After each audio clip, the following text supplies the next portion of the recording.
옆에 있는 분들에게 인사하겠습니다. 사랑합니다. 이렇게 인사하겠습니다. 사랑합니다. 사랑합니다. 우물을 팔 때 여기서 조금 파고 저기서 조금 파고 저쪽에서 잘 날 것 같아서 조금 파면 평생 가야 그 사람은 우물을 팔 수가 없습니다. 한 곳에 집중적으로 파야 우물을 팔 수가 있습니다. 우리 인생도 여기서 조금 저기서 조금 맛보는 인생은 참된 맛을 볼 수가 없습니다. 마찬가지로 끝까지 주님을 의지하고 끝까지 주님을 선택했으면, 아니 주님께 내가 선택받았으면 주님을 의지할 수 있는 인생이 우리가 되어야 한다라는 것입니다. 1년에 성경 일독하는 일이 예전에 많이 있었고 지금도 많이 하십니다. 그러면 1년에 일독하고 뭐가 남습니까? 물어보면 잘 모르겠습니다 라고 대답을 하십니다. 그래서 우리는 성경 읽는 습관을 좀 1년에 일독도 귀하지만 일독에서 성경을 좀 깊이 읽고 그 말씀을 새길 수 있는 그런 성경 일독에서 성경 묵상하는 것으로 좀 우리가 리모델링 되어야 합니다. 그래서 그 말씀을 한 장 읽었으면 이해가 안 되죠? 그러면 한 번 더 읽을 수 있어요. 어떤 분들은 이렇게 예전에 구역 예배를 막 하면 성경을 몇 장 읽었네 보고서를 씁니다. 교회에서 보통. 그러면 어떤 분은 100장, 200장, 심지어 300장도 읽는 분도 계십니다. 내가 하루에 읽어야 될 목표량 때문에 성경을 읽지 마시고 한 장을 읽어도 한 장을 10번 읽으면 어떻습니까? 10번 읽으면서 하나님의 음성을 들을 수 있고 하나님 말씀을 내가 잘 씹어 먹을 수 있으면 얼마나 좋겠습니까? 하나님의 말씀은 햇반처럼 전자레인지 2분 돌려갖고 뺏어 먹는 햇반이 아닙니다. 하나님 말씀은 값진 보석과 같이 진주와 같이 값진 우리 영혼의 양식이기 때문에 매일매일 꾸준하게 먹을 수 있어야 합니다. 먹어야 합니다.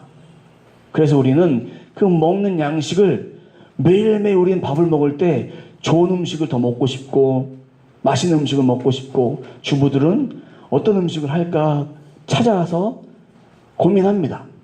근데 오늘은 하나님 말씀 어떤 말씀을 먹을까? 읽을까? 그런 고민을 우리는 실상 많이 하지 않았다라는 것입니다. 그래서 성경을 읽을 때 우리는 또 한 가지 그런 일을 합니다. 은혜가 되는 구절이 밑줄을 쫙 긋습니다. 밑줄 긋고 끝이에요. 그러면 안 되는 거예요. 밑줄을 걷으면 그 말씀을 한 번씩, 두 번씩, 한 10번만 읽어보세요. 그러면 그 말씀을 통해서 내 안에, 내 영혼에 하시는 말씀들 우리가 깨달아 알 수 있다라는 것입니다. 성경책은 주일날 교회 올 때 가지고 오는 보물이 아닙니다. 성경책은 우리 인생의 보물입니다. 성경책은 우리 인생의 진리가 담겨져 있는 보물이기 때문에 성경책을 너무나 깨끗하게 보려고 노력하지 마십시오. 오늘 보면 더 이상 못 볼 것 같이 그런 마음으로 손에 익을 수 있을 정도로 성경책을 보았으면 좋겠습니다. 그래서 어린 아이부터 어른에 이르기까지 성경은 그렇게 봐야 합니다. 바울도 그렇게 그가 중심 안에 예수 그리스도가 있었기 때문에 누가 뭐라 해도 그의 인생은 바뀌지 않았습니다. 예루살렘 가면 이방인들에게 넘겨진다라는 사실을 이미 들었어요. 그런데도 나는 결박뿐 아니라 죽음까지도 각오한다라고 그는 끝까지 결단했습니다. 우리가 신앙을 지키기가 너무 어렵습니다. 신앙은 고등학교 이후의 신앙이 진짜 신앙입니다. 그리고 결혼하고 이후의 신앙이 진짜 신앙입니다. 왜냐하면 어렸을 때는요 부모님이 억지로 끌고 다닐 수 있어요. 고3까지 딱. 근데 고3이 딱 지나면 머리가 많이 큽니다. 그래서 억지로 해도 끌려오지 않습니다. 시집 가서도 마찬가지입니다. 시집 가면 가장 힘든 문제가 아이 때문에 힘들어서 그렇게 신앙을 지키고 하나님을 예배하기가 가장 어렵습니다.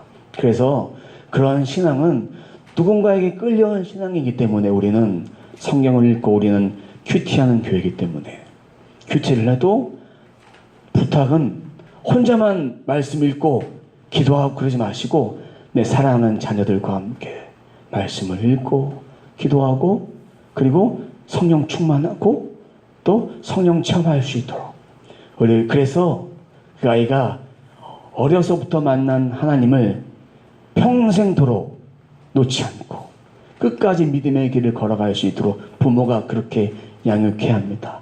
많은 재산을 못 물려줘도 신앙의 유산은 물려줄 수 있어야 합니다.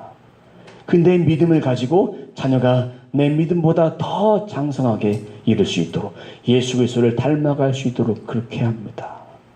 말씀을 읽을 때도 아이와 함께 아주 어리면 그 아이와 말씀을 읽을 수 있도록 같이 틀어서 말씀을 들을 수 있도록 또 한 가지는 제가 말씀드릴 것은 성경을 나는 1년에 다 독하겠다 라고 하면서 빠르게 돌아가는 성경이 있습니다. 어플에 보면 이렇게 빨리 돌아가는 그런 성경이 있습니다. 1년에 50독, 30독 하겠다고. 빨리 읽어요. 빨리 읽는 것도 아니 들어요. 그럼 그 말씀이 뭐가 남겠습니까? 그런 것을 하고 있다면 우리는 그것을 좀 내려놓으시고 하나님의 말씀을 매일매일 꾸준하게 먹을 수 있는 훈련들을 해야 합니다. 그래서 바울이 그 담대함, 이 안에 예수님을 향한 그 담대함이 끊임없이 넘쳤습니다. 그래서 바울은 오늘 말씀에서 보니까 이제 자신을 변론할 기회가 있습니다. 1절 말씀 같이 보겠습니다. 함께 읽겠습니다. 시작. 아그리빠가 바울에게 이르되 너를 위하여 말하기를 내게 허락하노라 하니 이에 바울이 손을 들어 변명하되 아그리빠 왕이 이제 바울의 변호를 허락했습니다. 허락했어요. 근데 이 말씀 보세요. 너를 위하여 말하기를 너를 위하여 허락했는데 또 한 가지는 손을 들어 변명을 했습니다. 바울이 판결을 받기 위해서 아그리빠 왕을 비롯해서 많은 고관들이 있습니다. 고관들 앞에 예의를 표하는 행동입니다. 누군가가 이렇게 손들어 질문했을 때 이렇게 누군가를 이렇게 딱 컨택을 하죠. 한번 얘기해 보십시오 했을 때 손을 들어서 표해서 이야기하는 것처럼 예를 표하는 예를 갖추는 모습이다라는 것입니다. 2절과 3절입니다. 아그리빠 왕이여 이러면서 바울이 이야기합니다. 유대인이 고발하는 모든 일에 오늘 당신 앞에 변명하게 된 것을 다행으로 여기나이다. 3절 특히 당신이 유대인의 모든 풍속과 문제를 아심이니이다. 그러면 가이사라의 총독은 누군가요? 베스도? 그럼 베스도는 부임한 지 며칠 만에 이 사건을 맡게 된 거죠? 부임한 지 3일 만에 이 사건들을 맡게 됐습니다. 근데 베스도가 결정적으로 이 문제를 자신의 생각만 가지고 판결을 못했던 이유는 바로 이것 때문입니다. 풍속과 문제를 베스도는 몰랐어요. 아그리빠 왕은 다 알고 있었기 때문에 그래서 그러므로 내 말을 너그러이 들으시기 바랍니다 라고 되어 있습니다. 너그러이 인내심을 가지고 참을성 있게 끝까지 좀 들어주세요 라는 얘기죠. 끝까지.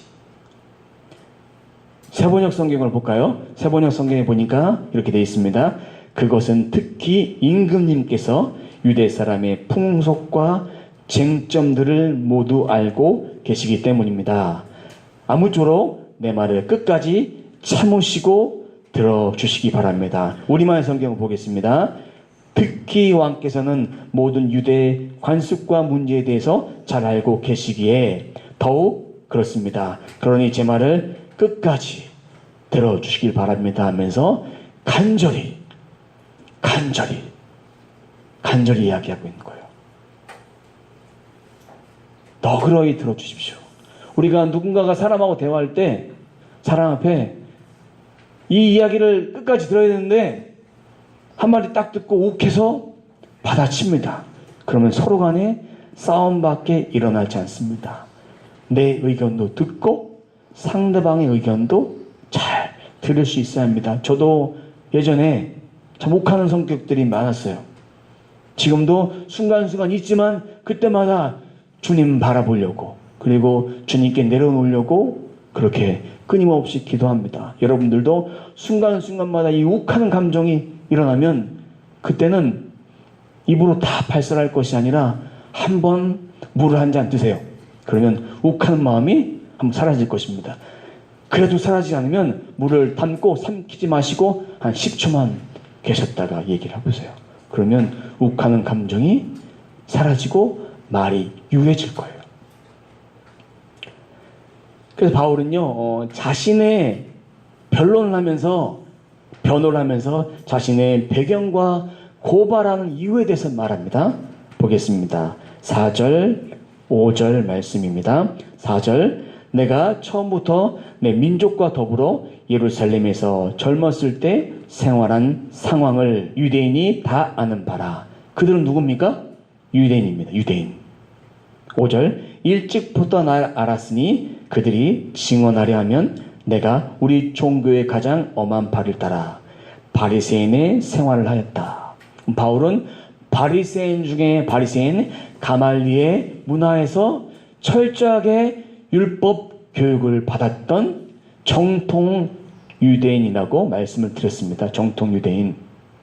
그가 율법을 어길 이유도 없고 율법을 경히 여길 이유도 없습니다. 그 율법의 말씀을 끝까지 말씀 앞에 그는 붙들렸습니다. 자신의 신분을, 자신의 상황을 밝히면서 또 한 가지 6절에 말합니다.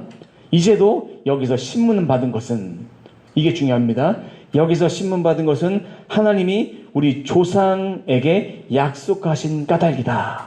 그럼 까닭을 뭘까? 7절의 까닭을 말합니다. 이 약속은 이렇게 돼 있죠? 이 약속은 12지파가 밤낮으로 간절히 하나님을 받들어 섬김으로 얻기를 바라는 바. 결국 12지파란 얘기는 이 앞에 우리 12지파 돼 있죠? 이것은 바로 유대인, 하나님의 선택받은 택한 백성으로서 아그리빠 왕이요 그러면서 소망으로 말미암아, 소망은 뭐냐? 8절에 말씀하고 있는 하나님이 죽은 사람들을 살리심, 거기에 대한 소망입니다. 누가 살았을까요? 예수님이 죽었다가 3일 만에 부활하신 사건에 대한 것. 그리고 또 한 가지 바울이 신문 받은 이유는 유대인들에게 회개에 합당한 생활을 하라, 회개에 합당한 열매를 맺으라는 것, 권면을 한 겁니다.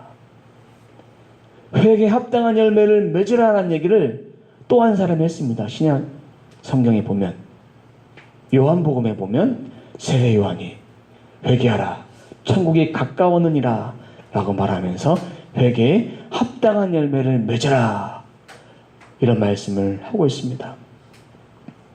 근데 이들은 부활의 사건도 믿지 않았어요. 또 한 가지, 이들은 예수님을 죽였습니다. 그리고 사도 바울의 말한 부활의 증인된 메시지를 그들은 듣지 않았습니다. 뭐 하나 예수님에 관한 사실을 들으려고 하지 않았어요. 그 이유는 하나님밖에 인정하지 않는 거예요.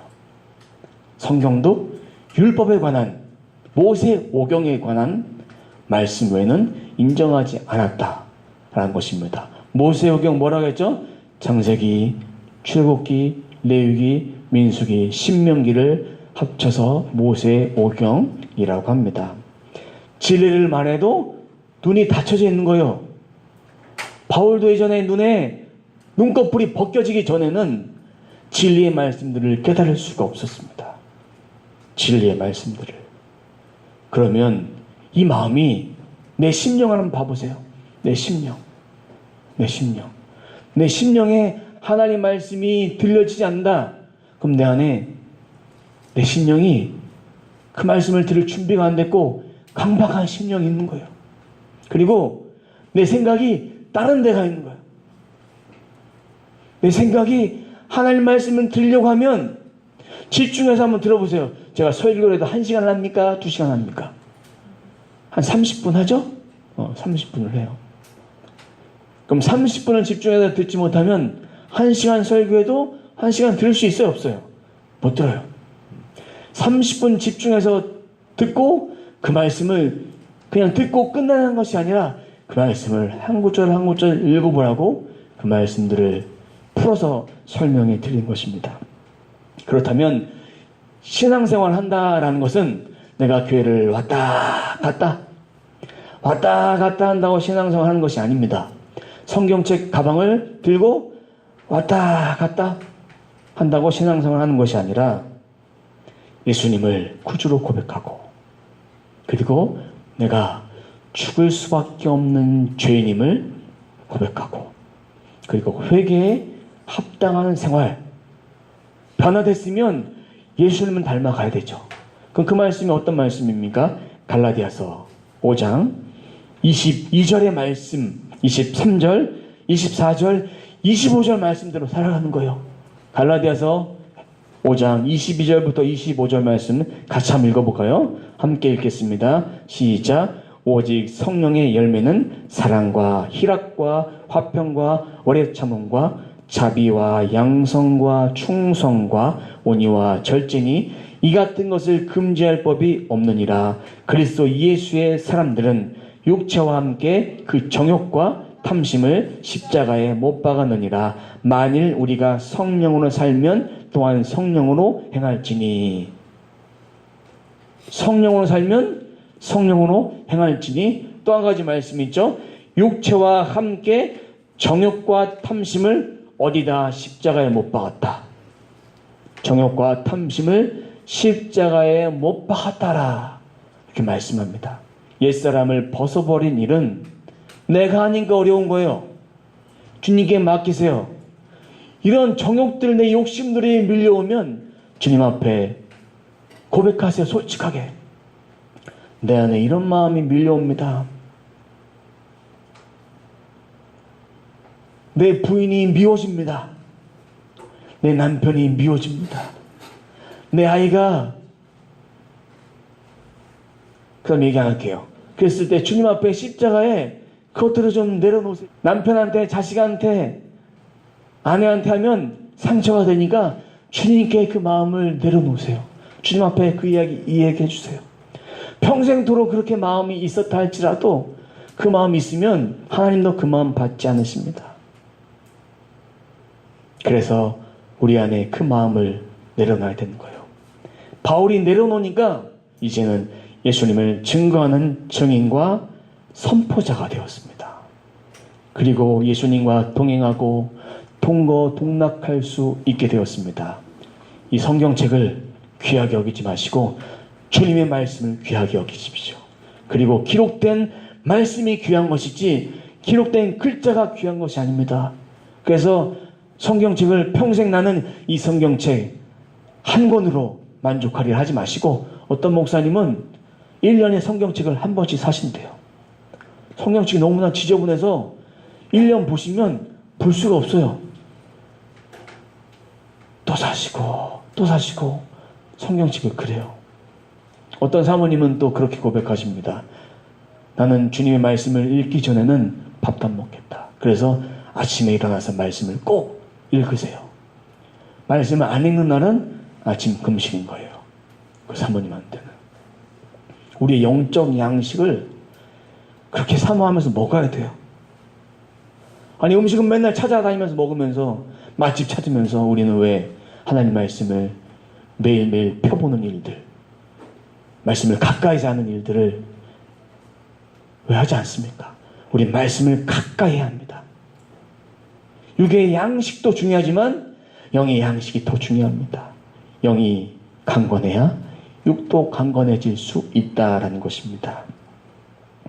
자, 그래서 26장 13절 보겠습니다. 바울이 예수님 만난 사건에 대해서 말합니다. 보겠습니다. 왕이여 정오가 되어 길에서 보니 하늘로부터 해보다 더 밝은 빛이 나와 내 동행들을 둘러 비추는지라. 우리가 다 땅에 엎드러짐에 내가 소리를 들으니 히브리 말로 이르되 사울아 사울아 내가 어찌하여 나를 박해하느냐. 가시체를 뒷발질하기까지 내게 고생이라. 이런 말씀 하셨을 때 사울이 질문합니다. 주님 누시니까. 그때 나는 내가 박해하는 예수라. 이렇게 말씀하죠. 그러면 주님이 말씀합니다. 사명을 부여합니다. 너의 발로 서라.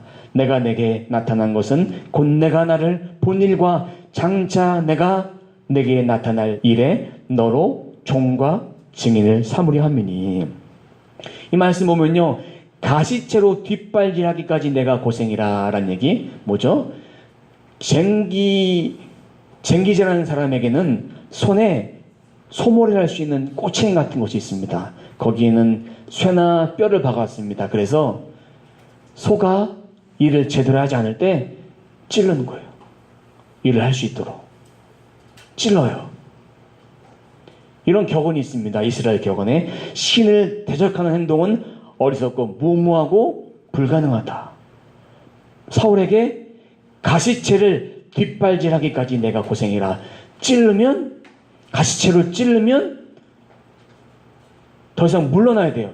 찌르면 아프니까 어디로 가야 됩니까? 앞으로 가야 되는데 너는 그것을 피하고 있다. 결국 하나님을 대적하는 바울을 예수님이 책망하신 말씀이에요. 가시채를 뒷발질하기가 내게 고생이라. 그럼 우리는 하나님을 대적하는 인생이 아니라 하나님을 붙들고 주님 말씀을 가까이 할 수 있어야 합니다. 주님 말씀을. 어리석었던 바울을 책망하는 말씀입니다. 하나님도 우리를 때로는 책망하십니다.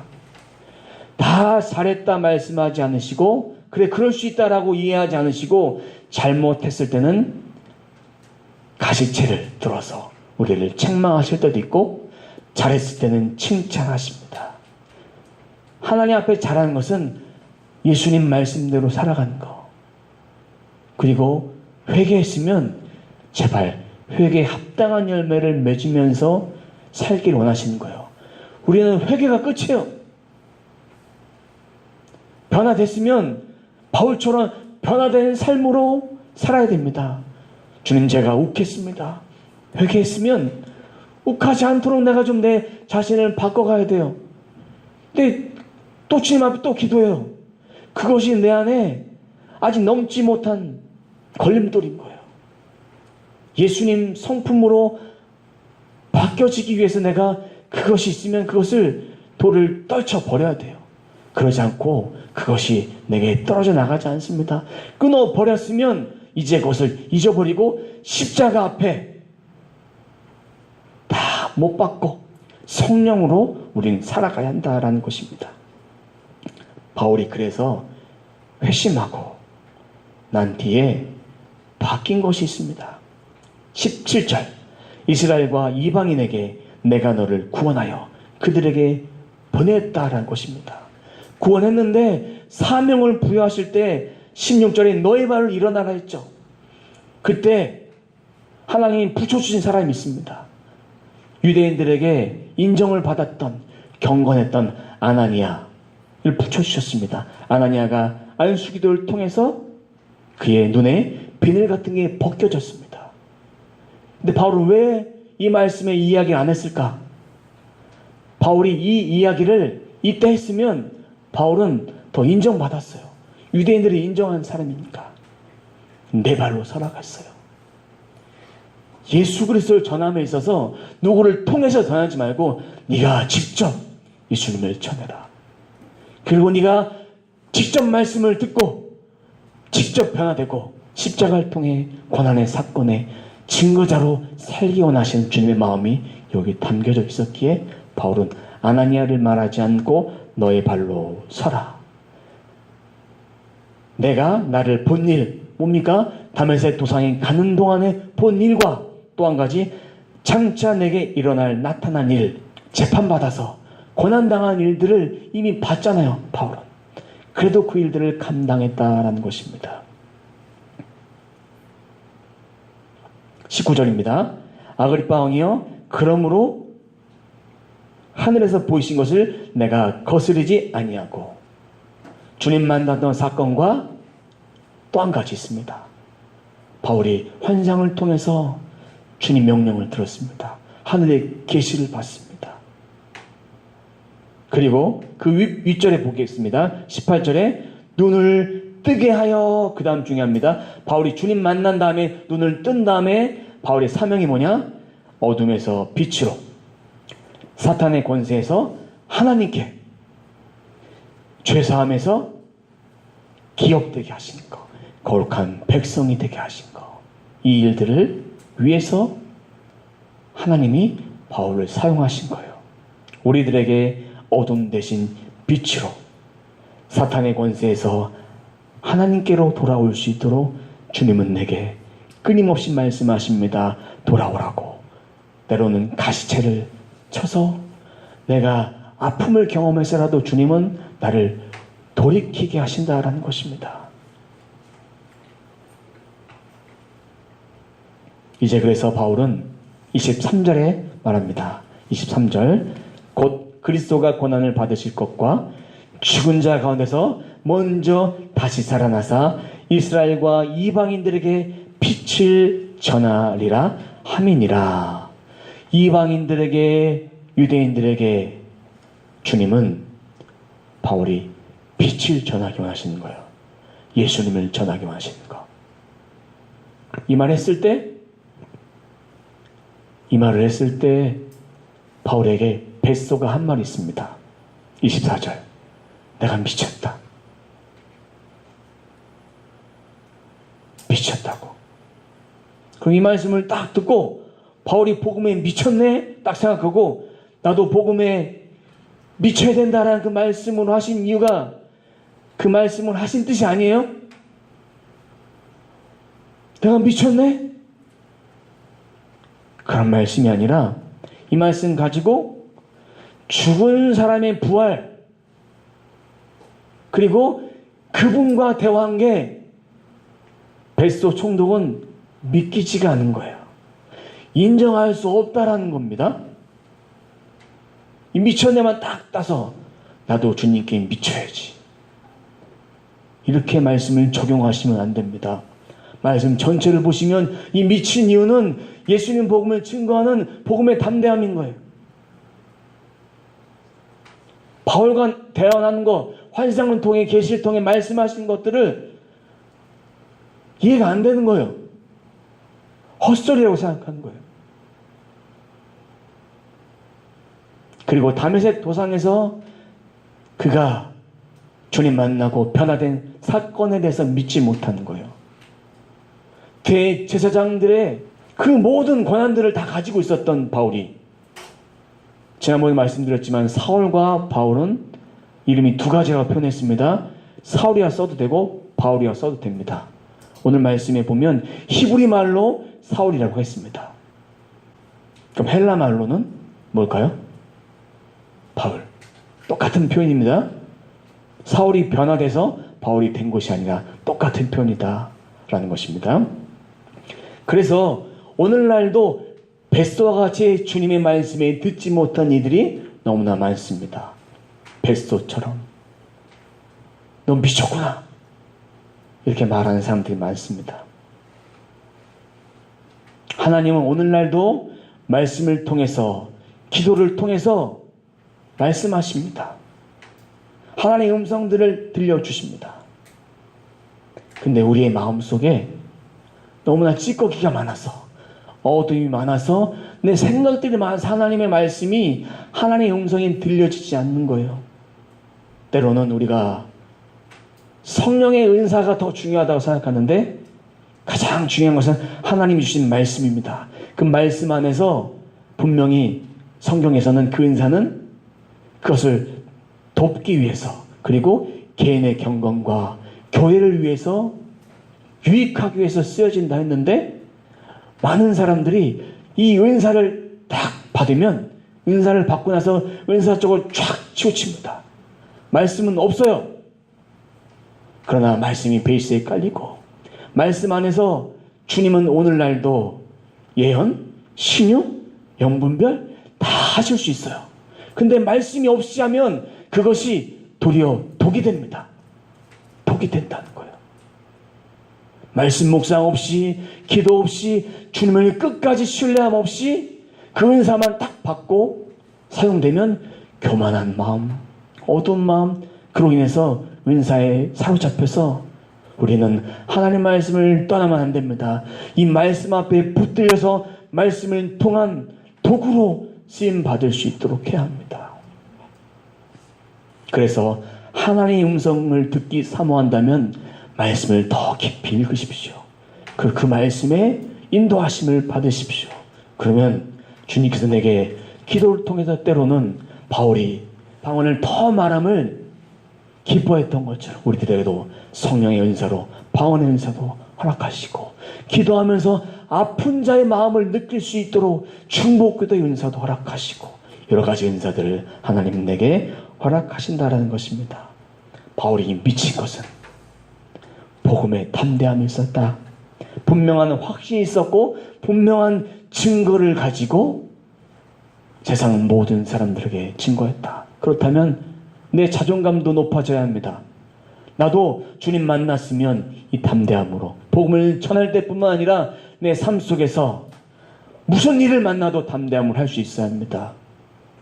한 가지 일을 해도 끝까지 한 우물 팔 수 있도록 하고, 또 한 가지는 공부를 해도 담대함으로 내가 잘할 수 있다는 자신감 가지고 우리는 해야 합니다.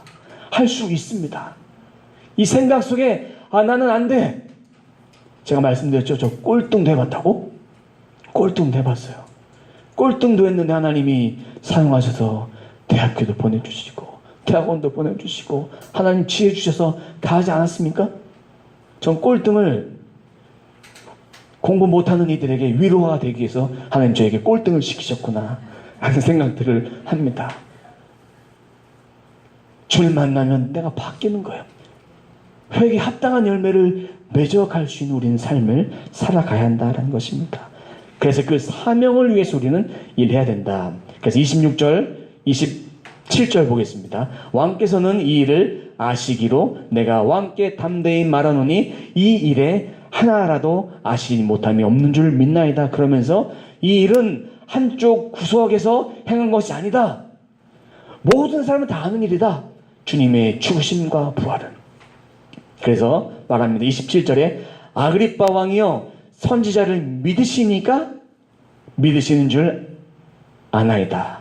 28절 아그리빠가 바울에게 이르되 내가 적은 말로 짧은 시간 안에 나를 권하여 그리스도인이 되려 하는도다. 전도한 거예요. 믿으시니까 믿으신 줄 아나이다. 전도한 거예요. 자신을 변호하라고 했는데 아그리빠 왕을 전도한 거예요. 이랬으면 말 다 한 거예요. 진짜로 복음에 사로잡힌 자예요. 두려움이 없었던 거예요. 29절입니다. 바울이 이르되 말이 적으나 많으나, 시간이 적으나 시간이 많으나 중요한 것이 아니라 당신뿐 아니라 아그리빠 왕뿐만 아니라 오늘 내 말을 듣는 모든 사람도 다 결박된 것 외에, 내가 이렇게 잡힌 것 외에 나와 같이 되기 위해서 예수님 만나고 변화되기를 원하는 간절한 마음이 여기 담겨져 있다라는 것입니다. 예수 믿고 회개하고 회개에 합당한 열매, 갈라디아서 5장 22절 이하의 삶을 살기를 원하신다라는 것입니다. 내가 그럼 갈라디아서 5장 22절 이하의 삶이 잘 안 되면 그 말씀을 암송하세요. 매일 한 번씩 한번 읽어보세요. 읽음을 통해서 기도하십시오. 내게 필요한 것이 무엇이나. 갈라디아서 5장 22절 이하의 말씀들을 우리는 끊임없이 계속 붙잡아야 합니다. 31절 이 사람은 사형이나 결박을 당할 만한 행위가 없다. 32절에 더 중요한 얘기합니다. 가이사에게 상소하지 아니하였더라면 석방될 수 있을 뻔하였다. 죄가 없다. 정치적인 문제가 아니라 종교적인 다른 점이다. 그리스도교와 유대교의 차이점을 안 겁니다. 티끌 하나라도 죄가 없습니다. 티끌 하나라도. 다메섹, 예루살렘, 온 유대 이방인들에게 복음을 증거했던 것 외에는 아무것도 없다는 것입니다. 누구를 전했습니까? 예수님을 전했습니다. 예수님. 말씀을 읽고 묵상할 때만 그리스도인 같으면 안 돼요. 이게 중요합니다. 말씀을 읽고 찬송하고 기도하고 교회에서 예배 드릴 때만 그리스도인 같으면 안 되는 거예요. 진짜 그리스도인으로 살아가야 합니다. 혹시나 오늘 말씀 들으면서 내 안에 벨스와 같은 강팍한 마음, 아그리파와 같은 강팍한 마음, 유대인들과 같은 강팍한 마음이 있다면 우리는 주께 돌아와야 합니다. 주님이 나를 돌아올 수 있도록 끝까지 계속 가시채로 우리 심령을 찔러서 뒷발질하는 것이 아니라 앞으로 걸어갈 수 있도록 하나님 내게 부르시는 거예요. 그 말씀을 들으셔야 합니다. 내 안에 변화되지 못한 성품이 있다면 그 성품도 주님이 바꾸길 원하시는 거예요. 두려워하지 마시고 한 가지 한 가지 예수님 닮아가는 그 성품으로 바꿔갈 수 있도록 우리는 끊임없이 주님 앞에 십자가 앞에 내려놓아야 합니다. 그래서 말씀대로 끝까지 살아가십시오. 포기하지 않아야 합니다. 저도 여러분들 위해서, 저를 위해서 끊임없이 매일매일 기도합니다. 그리고 말씀 앞에 엎드립니다. 그런데 저도 알곡되어서 여러분들도 알곡처럼 저도 알곡이 되고 여러분들도 알곡이 되어서 주님 앞에 거룩한 쓰임을 받았으면 좋겠습니다. 그러기 위해서는 주님을 더욱더 붙잡을 수밖에 없고 예수님 마음으로 모든 영혼들을 품을 수밖에 없습니다. 저의 욕심이 있다면, 거룩한 욕심이 있다면 여러분들을 그렇게 알곡처럼 한 명 한 명 귀하게 세워가길 원합니다. 제가 할 수 있는 것이 아니라 하나님의 말씀 안에서 알곡으로 변화될 수 있도록 여러분을 위해서 끊임없이 기도할 것이고 제 영혼을 위해서 끊임없이 기도할 것입니다. 그래야만 알곡될 수 있습니다. 그리고 여러분의 영혼을 끊임없이 사랑하고 세상에는 설교 잘하는 사람, 기도 잘하는 사람, 능력 많은 사람 많지만 예수님 마음으로 사랑할 수 있는 사람 적습니다. 예수님 마음으로 사랑하고 말씀을 말씀되게 하고 기도를 기도되게 하고 성령 안에서 그렇게 함께 지어져 간다면 우리는 알곡되어서 하나님께 거룩하게 쓰임 받을 수 있습니다. 쓰임 받고 싶지 않습니까? 알곡되고 싶으세요?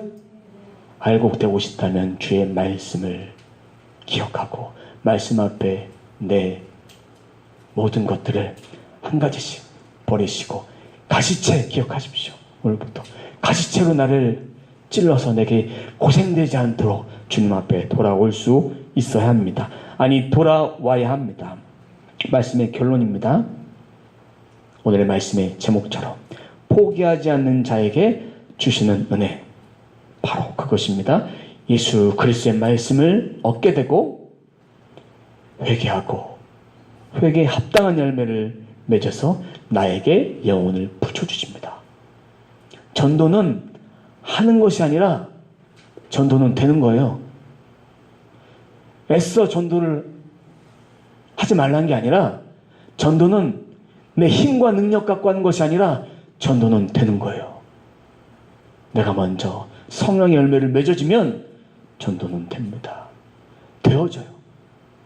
하나님이 내게 붙여주실 영혼, 만나야 될 영혼을 만나게 하십니다. 그래서 포기하지 않는 자에게 주신 은혜를 우리가 다 받아 누리는 저와 여러분 되시길 주님의 이름으로 축원합니다. 기도하겠습니다. 하나님 감사합니다. 포기하지 않는 자에게 주시는 은혜, 주님의 말씀을 통해서 예수 그리스도의 말씀을 깨달아지고 내가 죽을 수밖에 없는 죄인임을 고백하고 회개에 합당한 열매를 맺어서 이제는 어디서나 담대함으로 확신을 가지고 영적인 측면, 육적인 측면 어떤 것에서도 담대함으로 세상을 이길 수 있는 힘을 얻게 됩니다.